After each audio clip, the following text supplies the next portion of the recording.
Picture this. 1820. The Missouri River marks the edge of everything Americans consider civilized. Beyond that muddy waterway stretches a landscape so hostile, so fundamentally incompatible with human survival, that it will kill more educated men than all the Native American conflicts combined. And here's the thing that should make your brain itch: these men aren't dying because they lack knowledge. They're dying because they have too much of the wrong kind. They're dying because they went to university. They're dying because they trust their expensive equipment more than they trust a dog's behavior. And, for the next 15 years, the American West will become a laboratory for the deadliest experiment in human pride ever conducted on this continent. Before we jump back in, tell us where you're tuning in from, and if these history tales fascinate you, make sure you're subscribed, because tomorrow I've saved something extra special for you. So let's set the stage properly here. When I say these expedition leaders were educated, I mean educated in a way that carried enormous weight in 1820 America. We're talking about men who studied at places like the College of William and Mary, men who could read Latin, men who understood Newtonian physics. These weren't ignorant frontiersmen, they were the cream of American intellectual society, and they showed up on the Missouri River with equipment that would make your eyes water. British compasses that cost more than a skilled craftsman made in an entire year. French surveying instruments so precise, so beautifully crafted, that they represented the absolute pinnacle of European technological achievement. One complete surveying kit could easily run you $1,200 in 1820 money. To put that in perspective, the average American family lived on about $300 annually. These men looked at the Native Americans and the mixed-blood trappers with something beyond mere contempt. It was a specific kind of intellectual arrogance that could only come from men who believed civilization had solved the fundamental problems of human existence. When a Shoshone guide tried to explain how to read animal behavior for water, they didn't just dismiss it, they laughed. They actually laughed, because in their minds, centuries of European scientific progress had rendered such savage superstitions not just useless, but actively embarrassing to consider. And then they started dying. The Great Basin, the Mojave Desert, and the Sonoran Desert form what the mountain men would come to call the Deadly Triangle.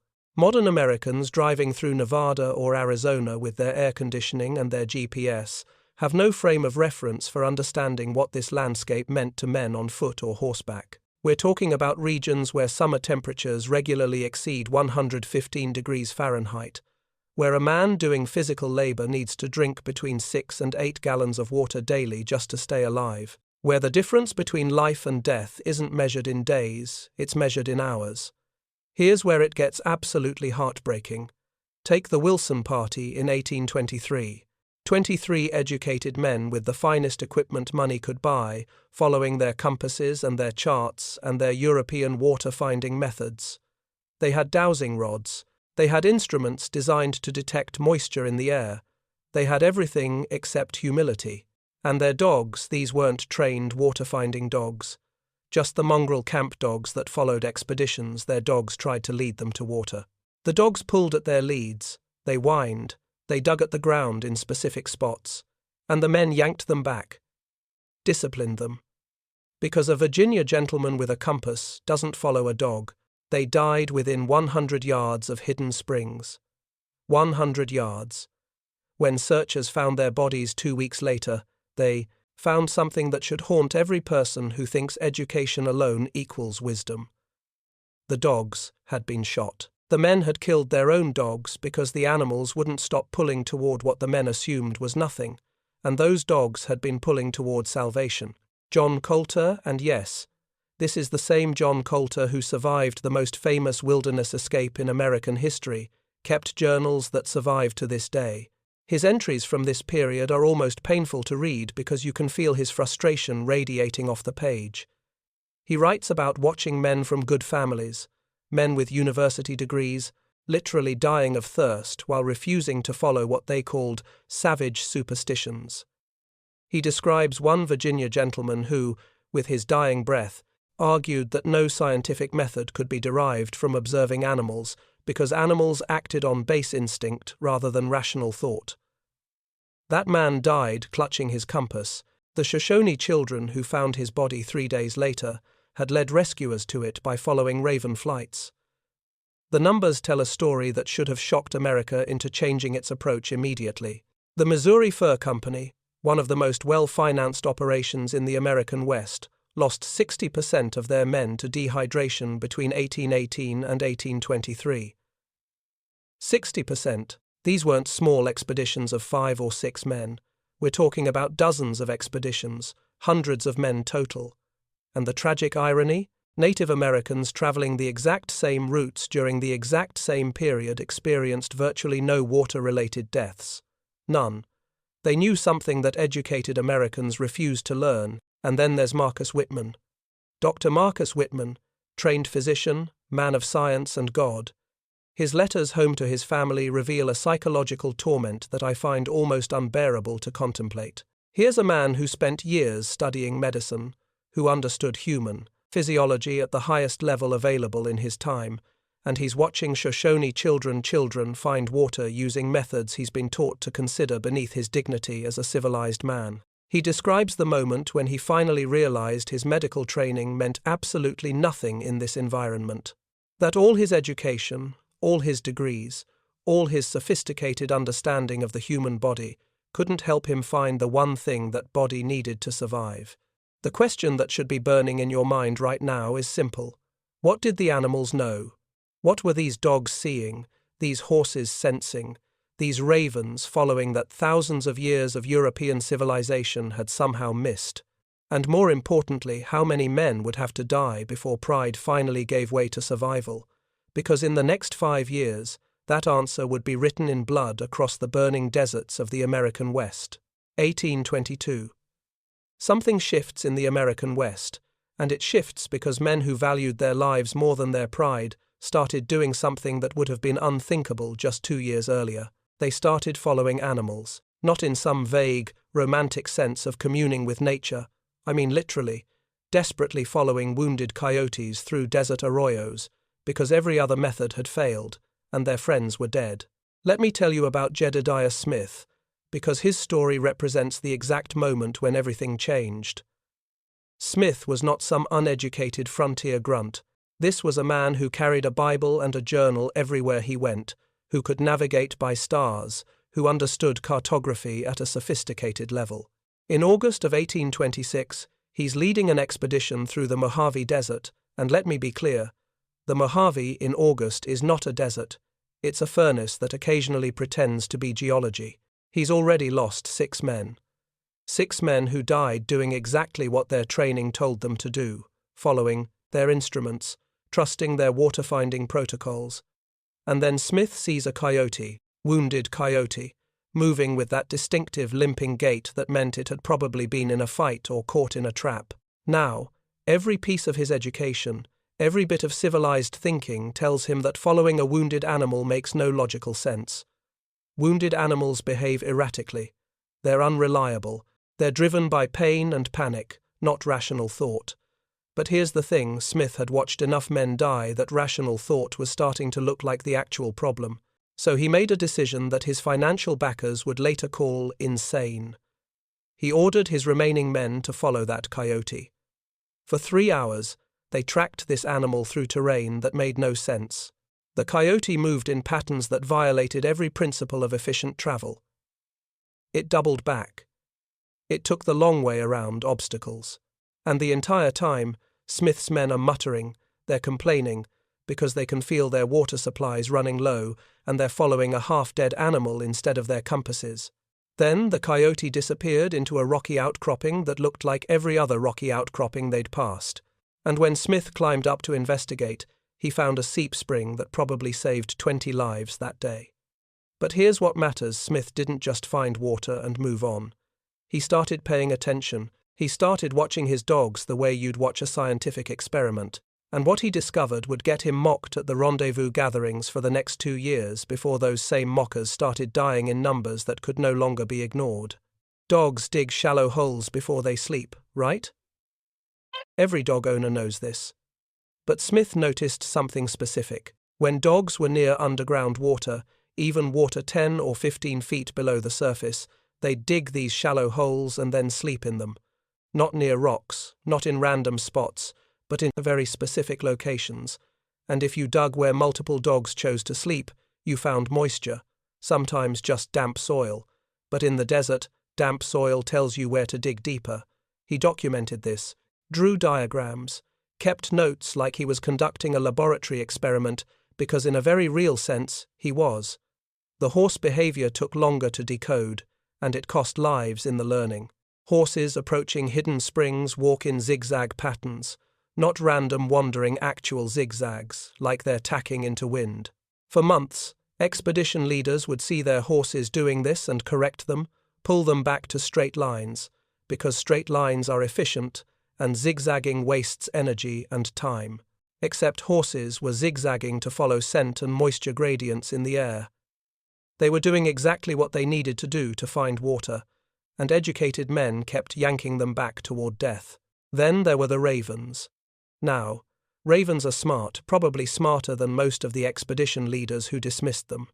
Ravens in the afternoon fly in absolutely straight lines toward water sources. Not hunting flights, not social flights, straight, purposeful lines toward afternoon drinking spots. A mountain man named James Ohio Patty figured this out after watching ravens for 6 weeks straight, while his expedition was trapped in the Sonoran Desert with dwindling water. His written account describes the mockery he endured when he suggested following birds. One of his fellow trappers, a man with engineering training from Philadelphia, delivered a 20-minute lecture about why birds' flight patterns were meaningless for human navigation. That engineer died 4 days later. Patty survived by following ravens. Now, you'd think that when these methods started working, started actually saving lives, the resistance would crumble. But that's not how human psychology works, especially when money and authority are involved. The expedition financiers back in St. Louis and New York were terrified. And I mean genuinely terrified in a way that goes beyond simple stubbornness. These men had built their authority, their entire business model, on the idea that civilization, European education, scientific instruments, rational methods was superior to everything that came before it.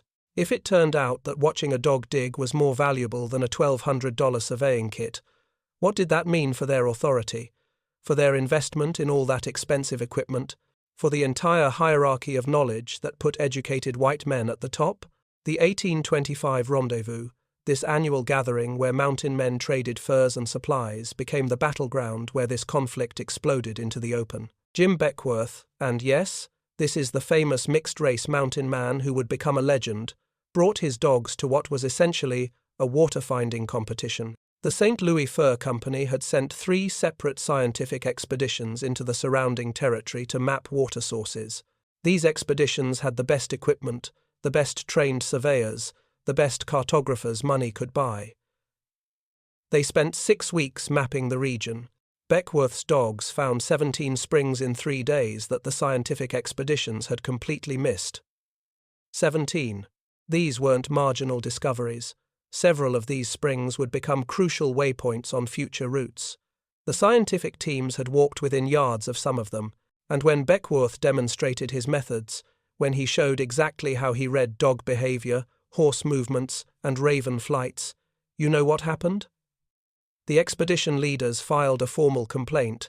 They argued that allowing base animal methods to supersede scientific surveying would undermine the entire foundation of American expansion, that it would make the frontier ungovernable by civilized authority.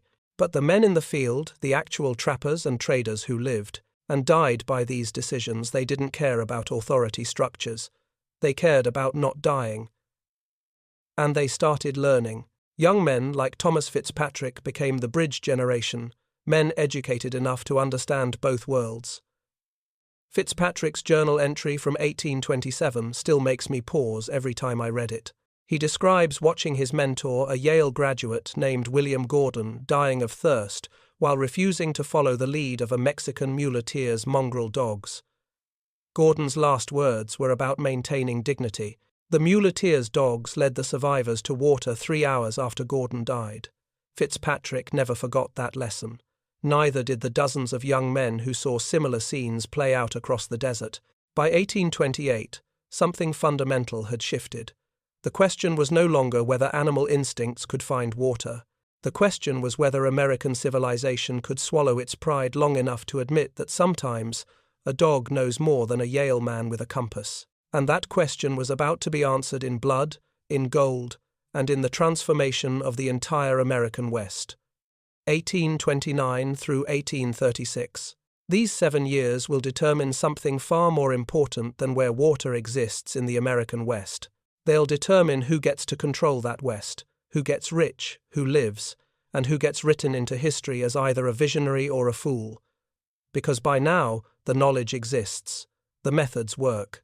The question is no longer can you find water by following animals. The question is, will you swallow your pride fast enough to survive? Apache Canyon, 1832. This is the moment that becomes legend. The story that gets told and retold at every rendezvous for the next 20 years. Kit Carson, and yes, we're talking about that Kit Carson. Though he's still young enough that legend hasn't fully attached itself to his name yet, he's leading a group of 30 trappers through what's essentially a geological nightmare. Canyon walls on both sides, temperature above 110 degrees, and their water supply has just run out 6 hours earlier than anyone calculated. Now, Carson has spent the last 3 years learning from men like Jedediah Smith. He's watched enough people die to know that his formal education means nothing out here. So when his horse starts doing that zigzag walk, that distinctive pattern that educated men used to correct, Carson doesn't fight it. He loosens the reins.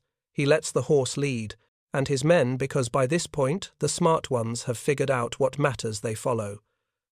2 miles away, the Pemberton expedition is dying. Captain Richard Pemberton, West Point graduate, leading 23 men with surveying equipment worth $10,000. $10,000, that's enough money to buy a substantial farm back east, a fully stocked general store, or a small fleet of boats. This equipment represents the absolute pinnacle of American military surveying technology, and Pemberton trusts it completely. When his horses start zigzagging, he corrects them. When his men suggest following Carson's group, he refuses because Carson's methods aren't in the manual, aren't scientifically sound, aren't the West Point way. They find Pemberton's body 3 weeks later, one hand still gripping his compass, the other clutching his surveying theodolite. His equipment is intact, perfectly preserved by the dry desert air. The irony is so thick you could choke on it. 2 miles from where Carson found a spring, 2 miles, Pemberton died, maintaining military discipline and proper surveying protocols. When Carson hears about it, his journal entry is just 5 words. The desert does not forgive pride. But here's what most people miss about this period. The water sources that men discovered by following animals didn't just save lives, they became currency. More valuable than gold claims, more valuable than prime beaver streams, because controlling water meant controlling routes, and controlling routes meant controlling the entire economic structure of the American West. The mountain men who figured this out first got rich. Not famous rich, but the kind of rich where you retire at 40 with enough money to buy land, start businesses, and set up your grandchildren for life. These men started building what I can only describe as a secret network. Specific springs, seeps, and hidden water sources, known only to those who'd learned the animal methods. And they guarded this knowledge the way modern tech companies guard patents, because knowing where water existed along specific routes was worth hundreds of thousands of dollars in beaver pelts, in guiding fees, in strategic advantage over competing fur companies. Tom Fitzpatrick, who watched his Yale-educated mentor die rather than follow dogs, became one of the wealthiest guides in the West by age 35. His knowledge of water sources, discovered through animal observation, made him indispensable to every major expedition. The rendezvous gatherings transformed during these years into something that would seem almost religious if you saw it from the outside. Water-finding demonstrations became sacred rituals, with old mountain men teaching young trappers the way you'd teach someone a craft that meant the difference between their children living or dying, because by now, many of these mountain men had native wives, mixed-blood children, families who would inherit this knowledge. And the dogs started receiving honor ceremonies. I'm not making this up. At the 1834 rendezvous, there's a documented ceremony where dogs that had found water and saved lives were honored with decorations, special food, and formal recognition. This sounds absurd until you remember that these weren't pets. These were working animals whose observations had literally rewritten the rules of survival in the most hostile environment in North America. Some of these dogs had better survival records than university-educated expedition leaders. The children growing up in this world, the mixed-blood generation born to mountain men and native wives, they learned to read raven flights before they learned their alphabet. This wasn't romantic primitivism. This was practical survival education. A 5-year-old who could track raven flight patterns had more valuable skills for Western survival than a 25-year-old college graduate from Boston. And those children became the bridge, the generation that would make these methods respectable to Eastern society because they could speak both languages, inhabit both worlds. Then the United States Army got involved, and this is where the story becomes almost painful in its implications. Between 1830 and 1836, the Army sent 11 official surveying expeditions into the Southwest and Great Basin.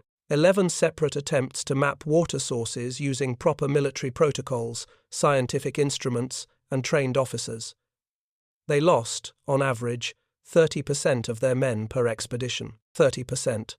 These weren't small casualties from conflict or disease. These were men dying of dehydration while following military procedures. The Army's official after-action reports, and these are preserved in the National Archives.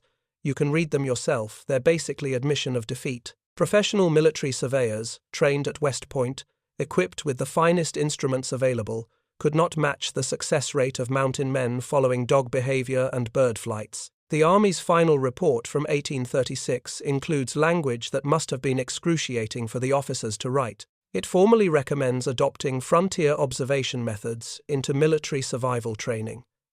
The document never uses the word animals, never explicitly admits what these methods actually were. But everyone knew. By 1836, the intellectual surrender was complete. The same methods that educated men had mocked, had literally died rather than adopt, were now being written into official United States Army training protocols. The same techniques that expedition financiers had fought against, had filed complaints about, had tried to suppress, were now recognized as the difference between success and failure in the American West. But the real victory wasn't in military reports or training manuals. The real victory was that men stopped dying. Young trappers started surviving their first seasons. Expeditions started succeeding where they would have failed 5 years earlier. The American West started becoming crossable, navigable, survivable not because European civilization had conquered it, but because European civilization had finally learned to shut up and pay attention to what the animals already knew. And that knowledge was about to blow the doors off American expansion in ways nobody could have predicted. 1837 through 1850.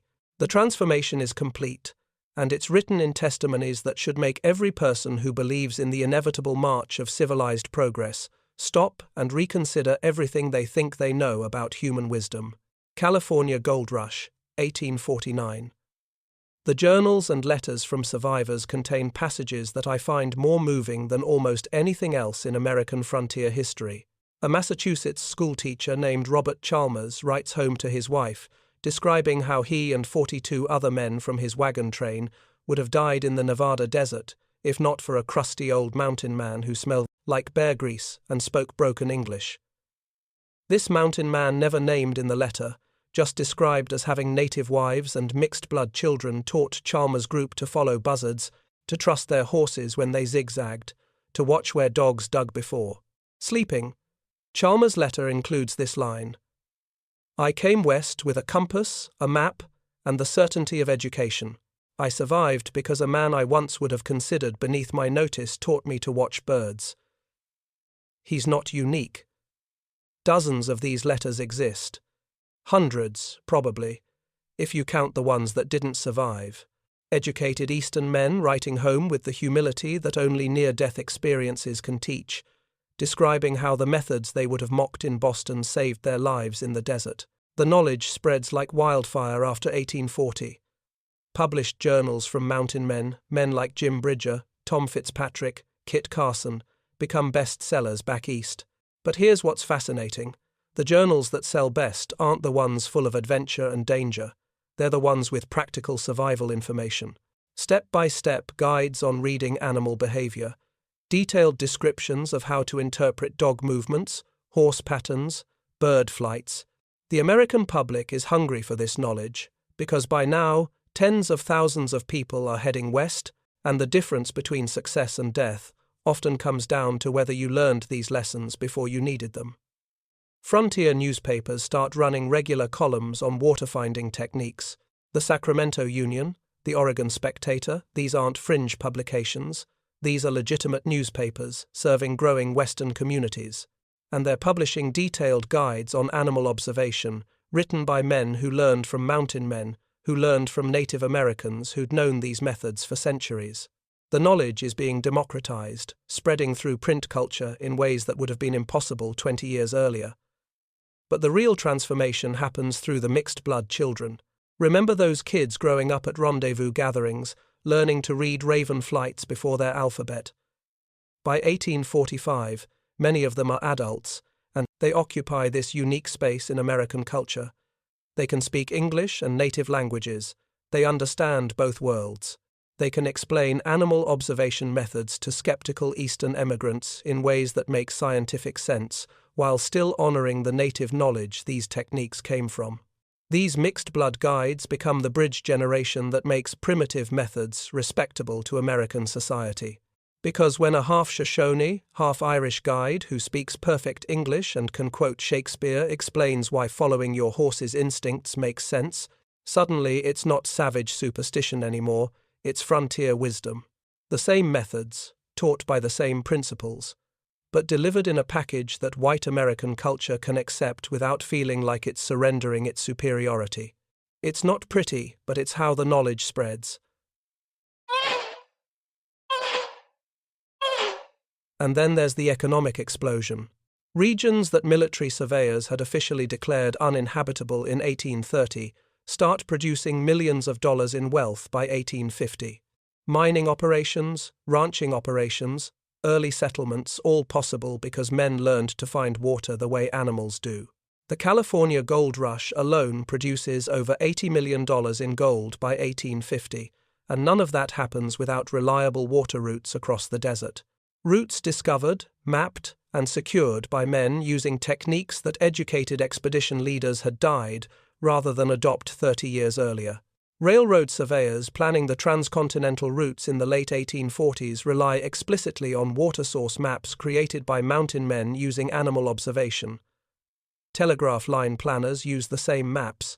Early settlements spring up at locations identified as reliable water sources through these methods.